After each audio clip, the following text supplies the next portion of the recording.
It was around 1996 to 97. I was 14 to 15 living in a small town in Minnesota. Me and my group of friends had been smoking weed for a few years at this point. One day, a close friend says he knows where there is a field of weed growing on a farm near where we lived. At the time, we were super into Cheech and Chong movies, and the prospect of finding a weed field was just too tempting to pass up. We weren't planning on stealing it all. We really wanted to see a field of weed and grab a few buds on the trip. We wait until the weekend and head out to the farm. It's me and two other guys. My friend who told me about it and my girlfriend's little brother. He was a year younger than us. My friend's name started with a D, and my girlfriend's younger brother's name started with a B. We passed the long driveway of the farm and parked the car on the road. We began walking towards the cornfields and barn.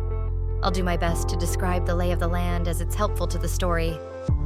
The house sat maybe 30 to 40 feet back from the main road.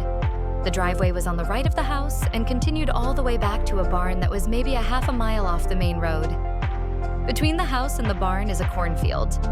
As we get closer to the barn and just past the corn, we find a patch of cut, chopped up weed plants on the ground. But it's not buds. It's stems, stalks, and fan leaves. It looks like someone recently had just mowed over the plants. So we start to think maybe they're drying the plants in the barn. This is a two-story barn that looks out over the cornfield.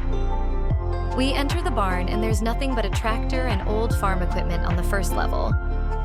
We were all being quiet and searching on our own. So I go up the stairs to the second level. As I'm searching the second level of the barn, I look out the front of the barn and see a pickup truck barreling down the drive from the house to the barn. I yell out, "Run!" I knew I didn't have the time to go all the way down the stairs, so I just ran and jumped out the side of the barn. The second level had a large opening on one side. I remember being in the air for much longer than I had ever been before. When I hit the ground, I was already falling forward and just naturally went into a roll. As I got up to run, I could feel pain and stinging in my legs from the jump. I run for the cornfields and I hear D and B hit the ground behind me. We were split up when we went into the cornfields, so at that point we were on our own.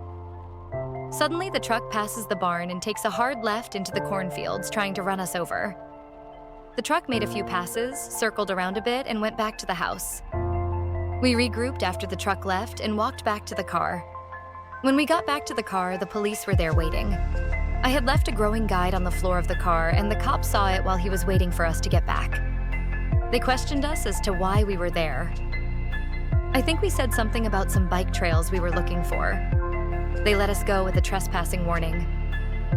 I'll never forget that day and the feeling of flying out of the second story of that barn. I wish I knew how high it actually was. I'm 37 now and still good friends with Dee.